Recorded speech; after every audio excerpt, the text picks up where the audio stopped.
So I'm John Kiriakou. I spent 14 years in the CIA. The first half of my career was in analysis. The second half was in counterterrorism operations.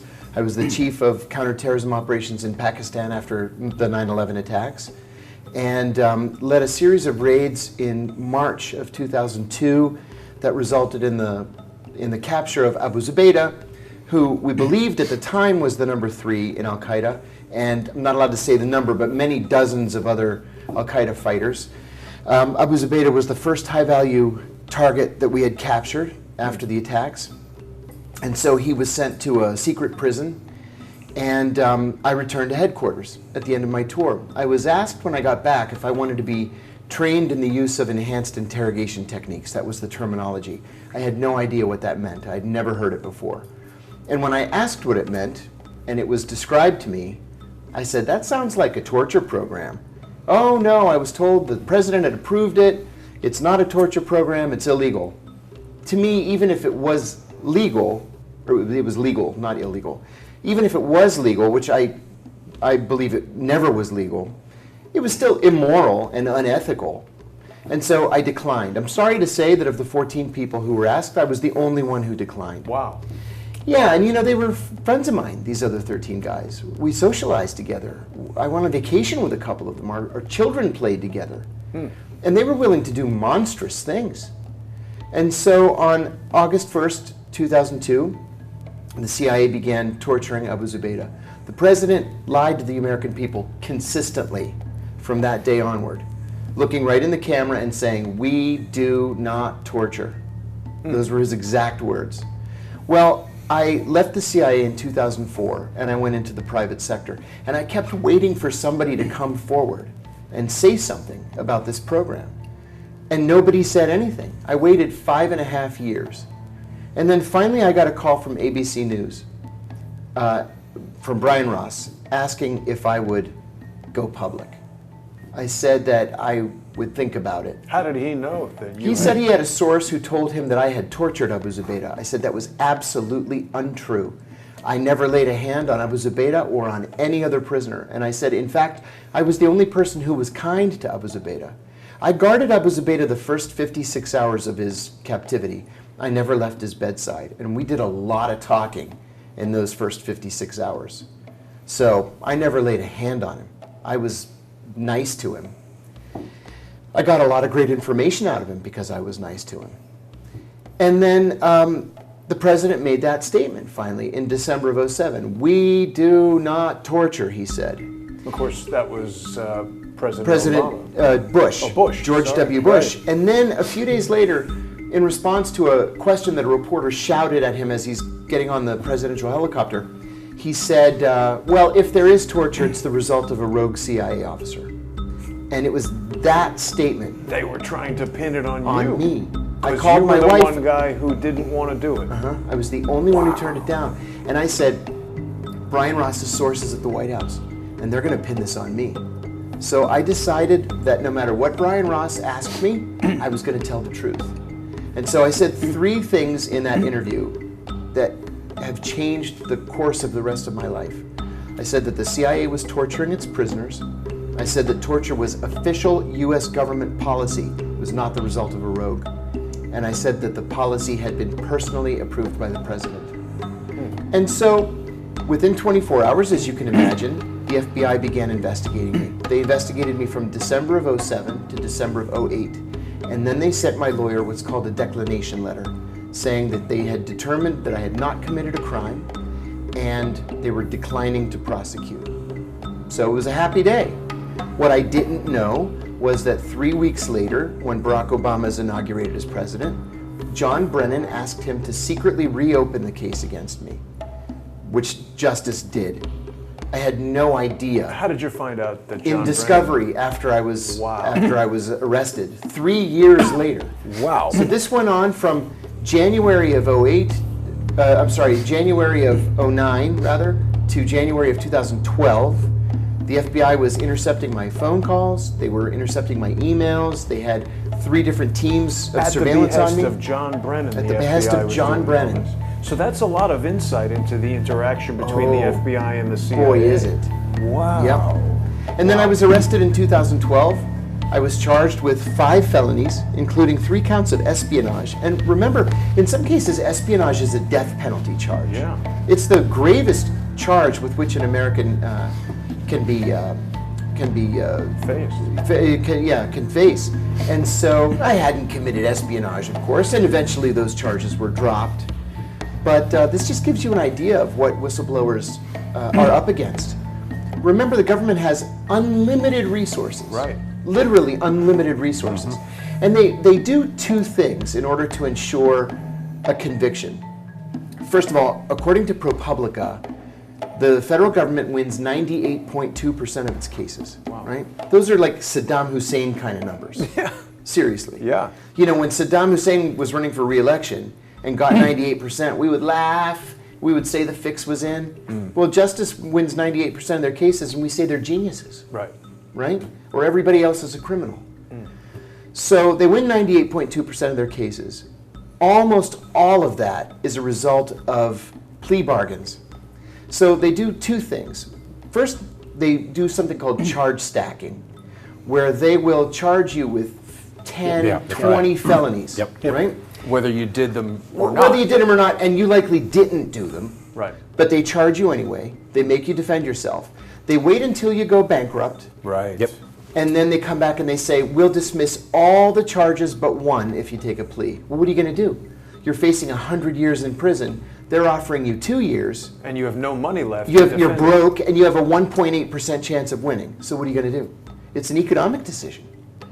The other thing that they do is venue shopping. So what they'll do is they'll look for the federal district in which they think they have the best likelihood of convicting you and where you're going to get the longest sentence. Based on their relationship with some judge Correct. or something like that? Based on their relationship with the judge. For example, I was charged in the Eastern District of Virginia, which is known as the Espionage Court, because no national security defendant has ever won a case there, ever. Jeffrey Sterling was charged there. Ed Snowden's been charged there. The rumor is that Julian Assange is being charged there. But where was David Petraeus charged? In the Western District of North Carolina.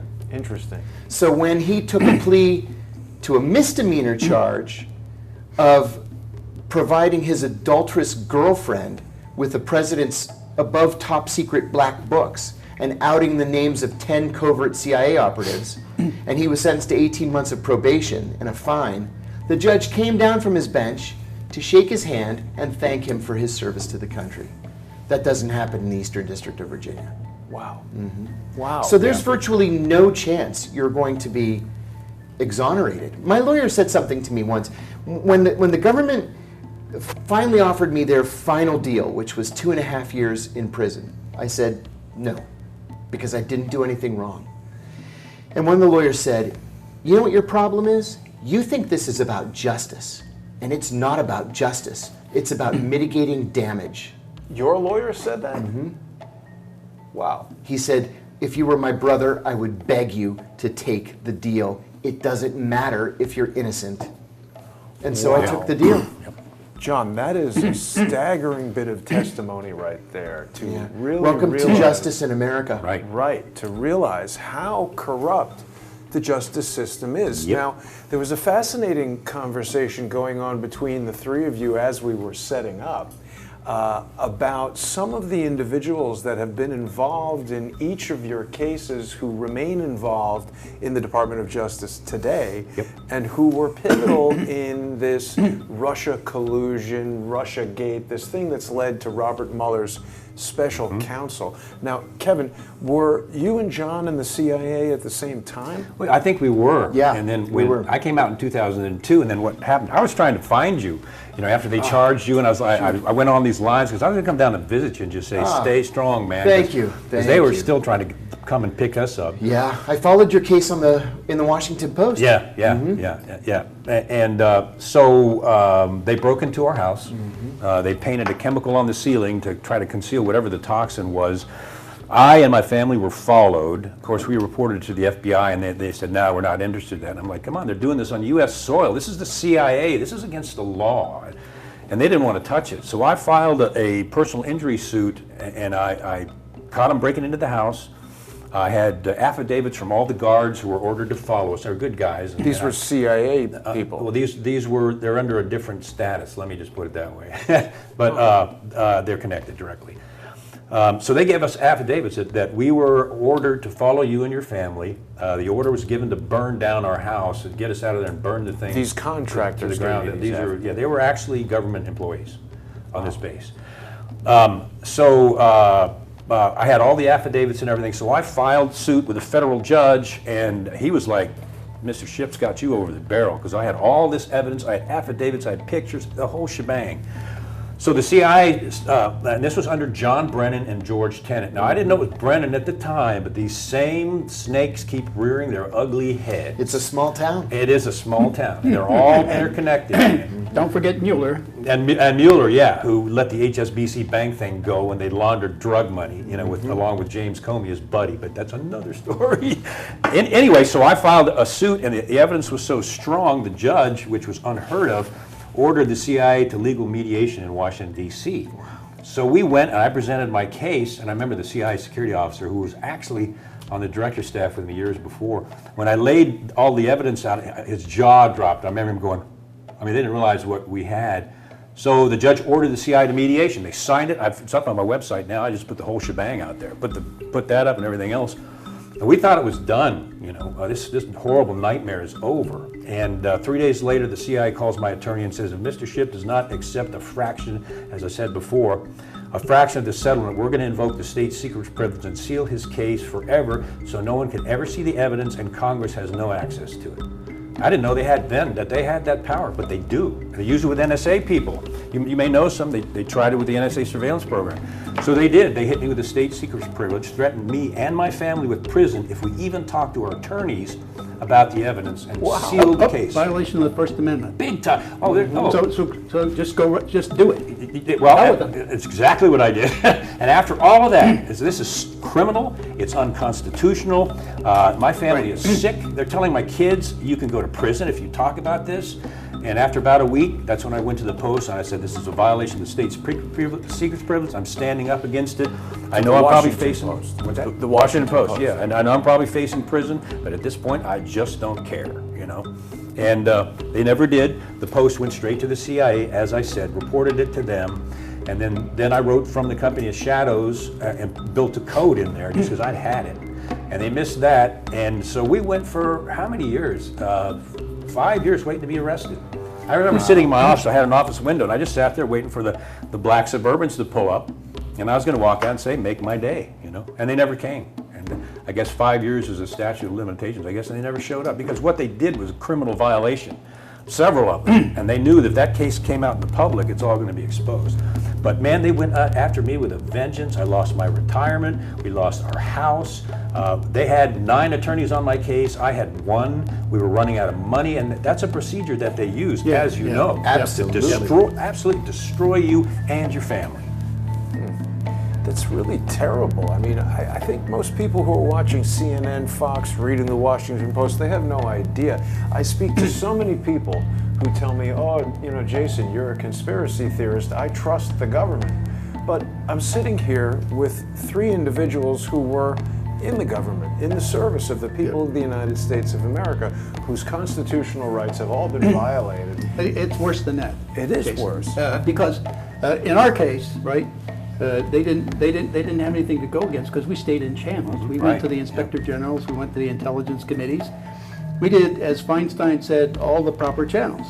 So we stayed there for 7 years, and so at the end, they manufactured evidence against us.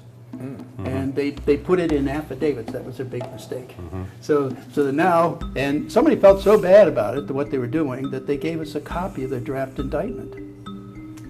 But I had already assembled all the evidence to prove malicious prosecution on the part of the Justice Department, and I threatened them with it, and they ran like chickens.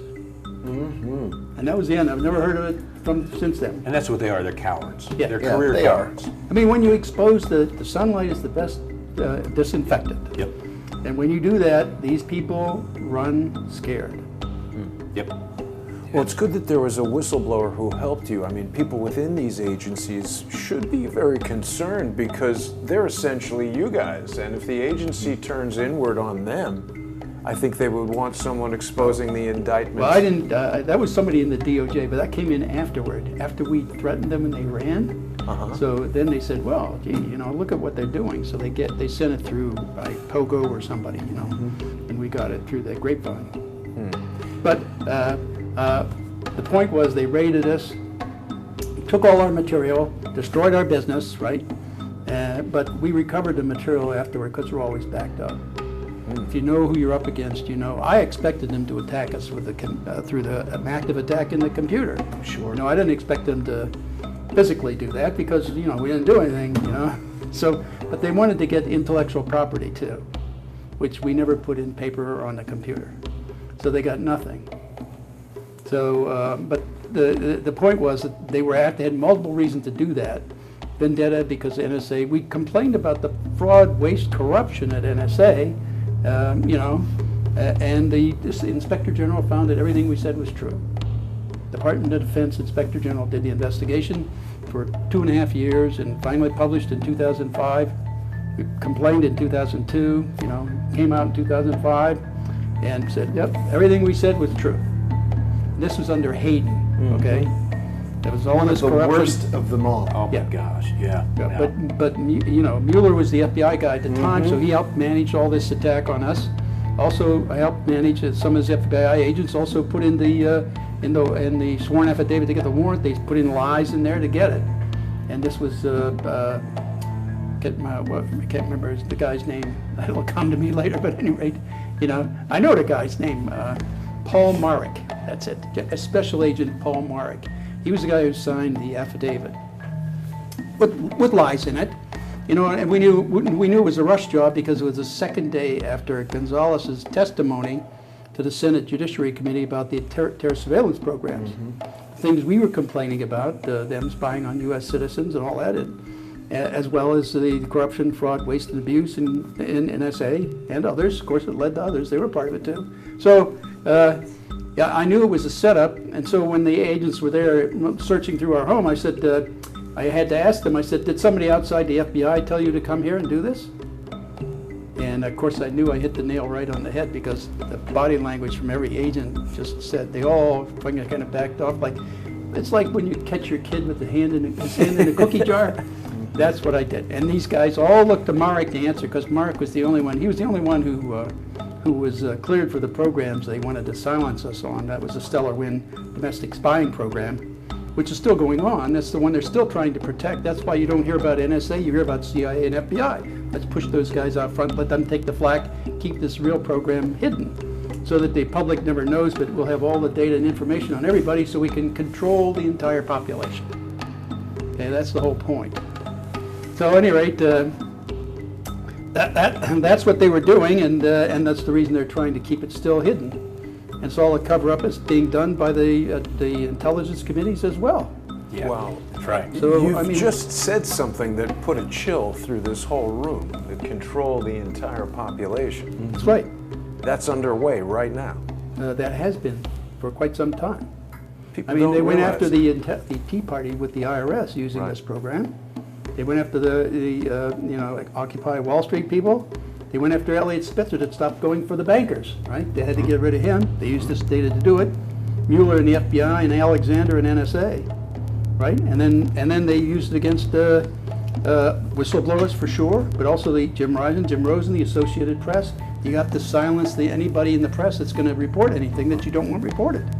This is how the CIA basically has more tentacles to control the press, and that's been, and that's what Casey said back in the 80s. He said, when virtually all of the things being reported are false, you'll know we've succeeded. Yeah. Yeah, and we were all up on the 7th floor. As a matter of fact, the funniest thing ever happened to me was my boss let me sit in Casey's chair and watch fly fishing videos because he found out that I was a fly fisherman. I'm like, man, it doesn't get much better than this. But that rascal was doing bad things that none of us even knew, and I was stationed in his house, clean up all the documents he left all over the place. And he's out there doing with the Saudi prince. Remember the car bombing killed Sure. 94 women and children at a girls' school because they screwed the whole thing up? No one ever heard about that.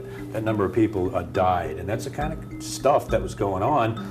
You only knew if you were in the certain compartment they were pulling this stuff, and that's how Brennan has gotten away with most of what he's done, because at his level and his connections with the FBI, and this little cabal has been being groomed for probably, I think Comey has been a Hillary Clinton fixer for at least 20 years. So they built this little, some people call it the shadow government, the deep state, whatever. Is that a conspiracy theory? No. I mean, in one of my briefings, I proved that they manipulate Congress, the CIA does specifically. Constantly. Without withholding clearances, blacking out information. If I can interrupt you on that Yeah, sure. point for 1 second, I challenged a Democratic member of the Senate Intelligence Committee for not helping me when he knew I was innocent and he didn't help me. And his response was so telling. He said, it takes all my energy just to not lose my security clearance. Yeah, and hence his political career and his advancement. That's right. I sent a detailed letter to every member of the Intelligence Committee, including Dianne Feinstein and Nancy Pelosi, detailing everything that the CIA had done. Never got a response. Not No, because one they're of them. two of the biggest CIA cheerleaders on Capitol Hill. Absolute corruption. And you get a spot on the committee not to investigate the CIA, but to promote your career and walk around saying you've got a clearance, and it's empty and it's worthless. Yeah, Absolutely I agree. true. Well, it would seem that a situation like that is actually not worthless. It's very valuable to the CIA to have these congressional representatives who just push this stuff through, look the other way. Right. So you guys seem to be dealing with a lot of the same people. When you see the types of things in the news that the average person sitting at home sees, Dr. Blasey Ford, of course I know how Kevin feels about that, but what do you guys think when you see, not her personally, but a scenario like that playing out on the TV against Kavanaugh? Well, I didn't believe it to begin with. I mean, when you can't tell where it happened or when it happened, and you have your witnesses who can't testify that they saw anything, you have no evidence to back it up. I mean, the point is, you can't just accuse people. I mean, right now you're considered, I mean, he was considered guilty until proven innocent. He's still considered guilty by most. I say that's a crock. I mean, look at the Duke lacrosse case. Look at other cases that have all been surfaced here. People say things for the wrong reasons.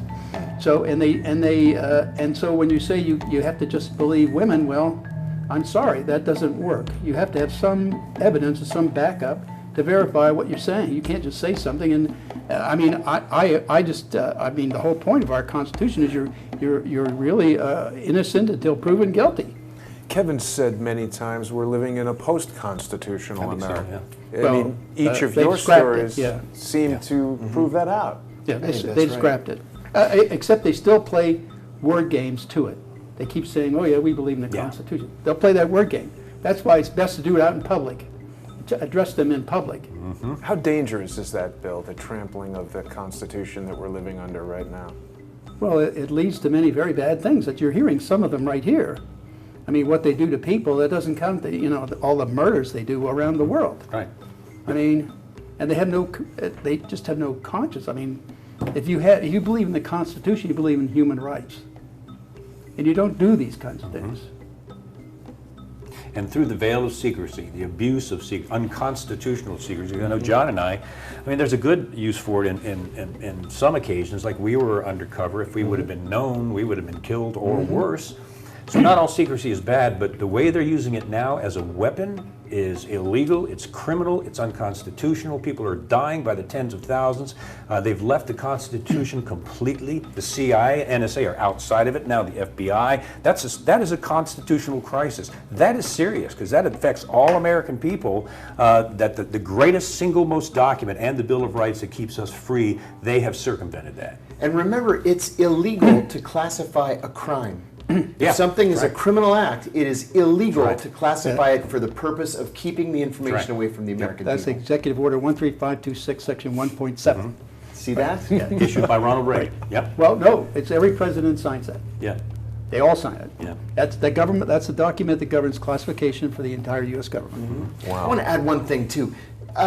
You remember Vince Foster? He was Bill Clinton's first chief of staff. He committed suicide barely into the first year of the Clinton administration. Did he? He did. In his suicide note, he said that he had never lived and worked in a city where people ruined each other for sport. And it's true. Yeah. And it's only gotten worse since 1993. Yeah. It's a But, monster. You mentioned someone who is definitely in the news still, and this conversation makes it even more relevant because you spoke about how Peter Strzok was Yes. involved in your arrest. We've all Yes. been speaking about James Comey.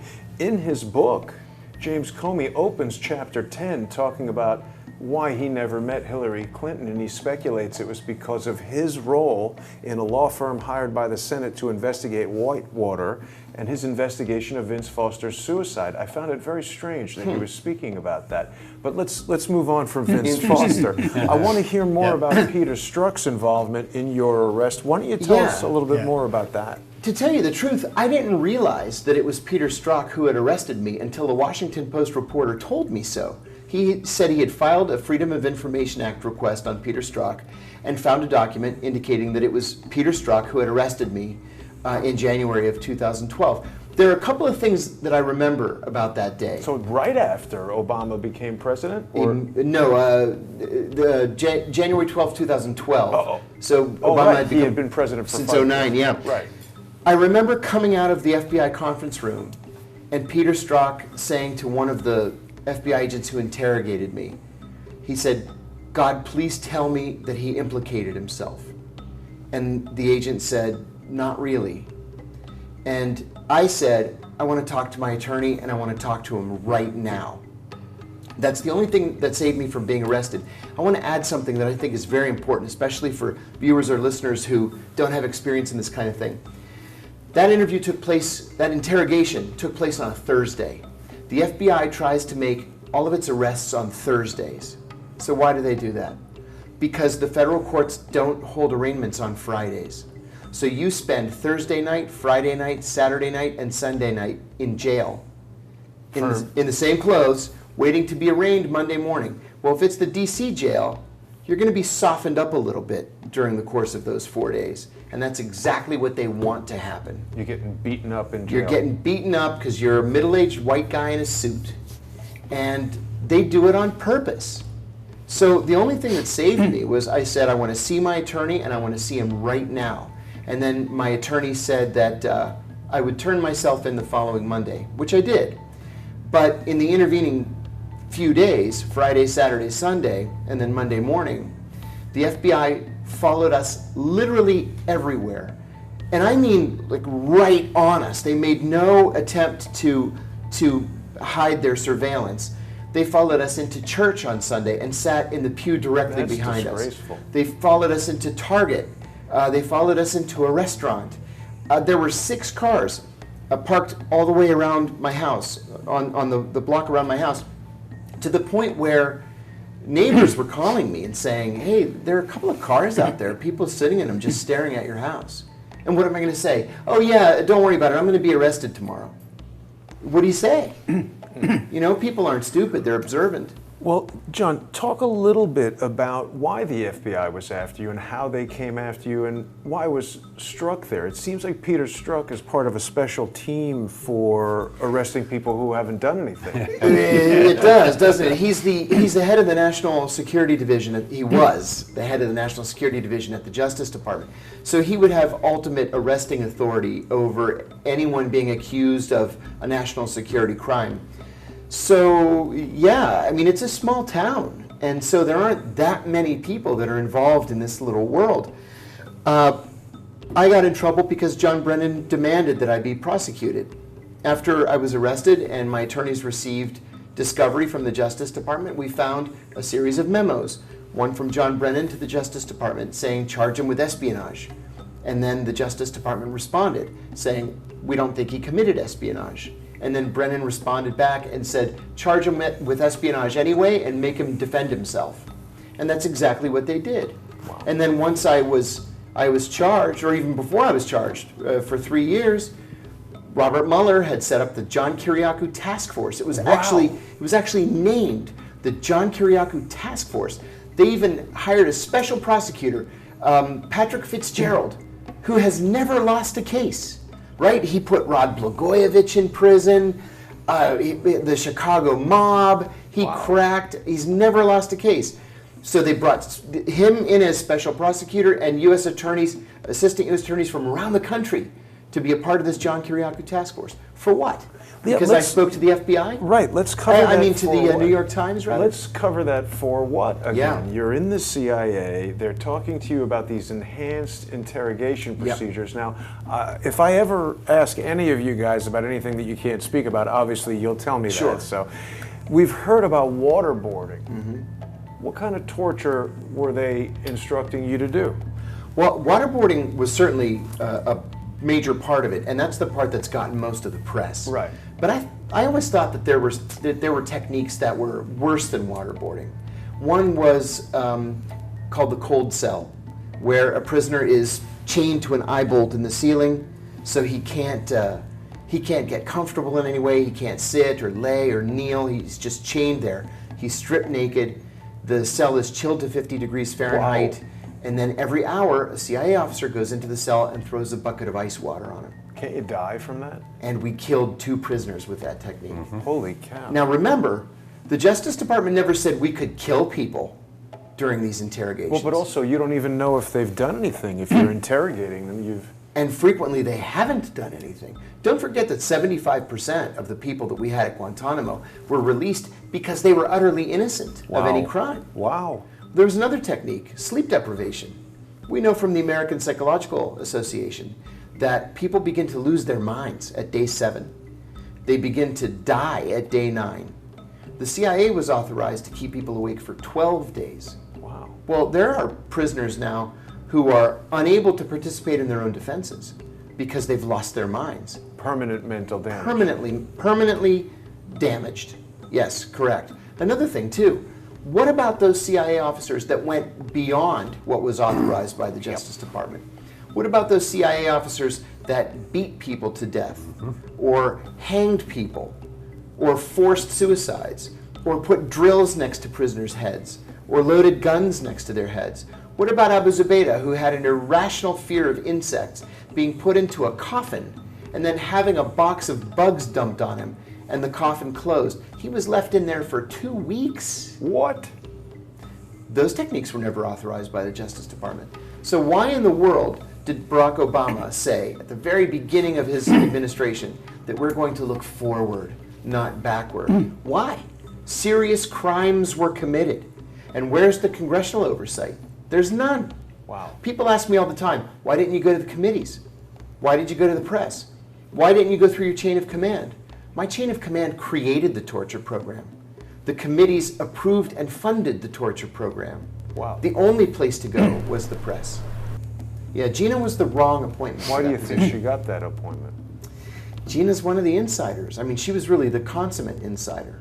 But I thought Trump is on the outside of all this. He's got That's too the many. narrative. He's got too many advisors on the inside. Yeah. They're That's turning it him. right there. Yep. They're turning him. That's it right Are they there. turning him or are they manipulating him? Both. Yeah, Both. yeah. I mean, Both. it's a matter of them telling him. I mean, I've said the intelligence community is basically like the Praetorian Guard. They're guarding the emperor, making sure the emperor does what he's told, or they in fact want to, as you could see with Brennan, want to say who the emperor Yeah. is.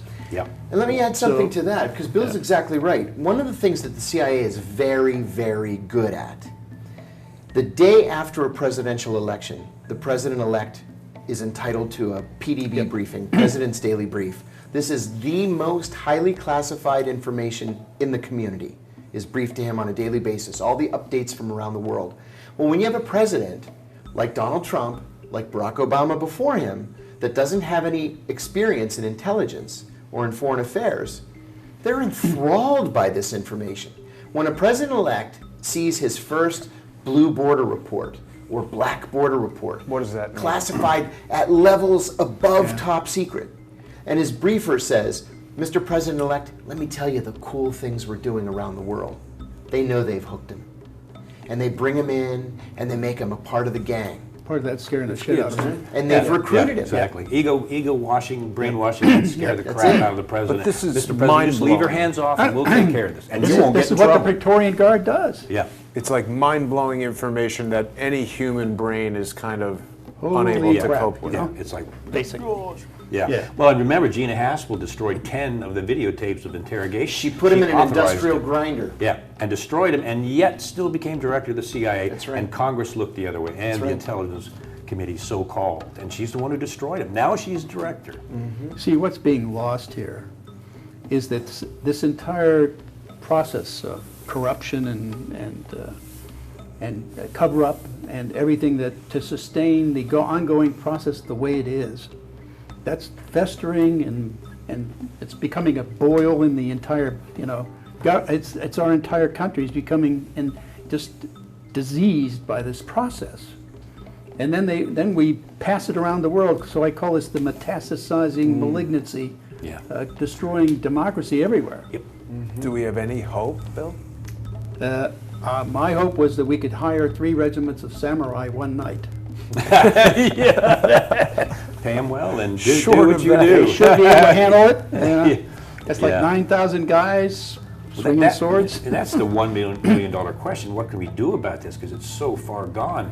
And I think, at least for us, so far the way is just to risk everything and educate the American people nonstop, any way we can, like this, over and over until the people get fed up. Well, let me ask you then, how do you do that when people like us have Yeah. rare access to the mainstream media? Yeah, that's where programs like Crowdsourced, that's why we joined up to do the assessment, is exactly that, because the mainstream media, as we know, not only is bought and paid for by corporate America, but is still influenced by the CIA and the liaison desk they have for every single major news media and Hollywood. Ken Delanian, formerly of the LA Times, now with NBC News, he was caught thanks to a Freedom of Information Act request filed by BuzzFeed's Jason Leopold. He was exposed sending his articles to the CIA for clearance before he gave them to his own editor. Yeah. That is inexcusable in a country with a free It's press. tyrannical. Goodbye freedom of the press. I mean, that's how bad it is. Right It now. really does seem like, I mean, this is one example, but we've caught members of the mainstream press with their hands in the cookie jar, Yes. so to speak.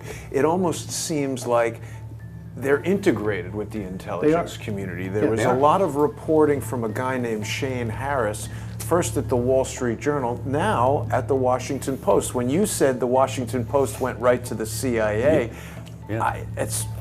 aren't they just one and the same? Well, you go all the way back to the CIA's origin on the Council of Foreign Relations, and Alan Dulles is one of the most wicked guys who ever lived. Buddy, they started the CIA, the CFR, they've been buddies with the media. Philip and Catherine Graham of the Washington Post were founding members and buddies with Alan Dulles, and that has just continued up until now. It's just more subtle.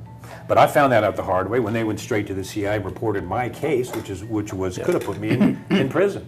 But just reinforced the fact that they still have connections, specifically with the CIA. They are still manipulated, without a doubt. And in a free society like this, it's criminal.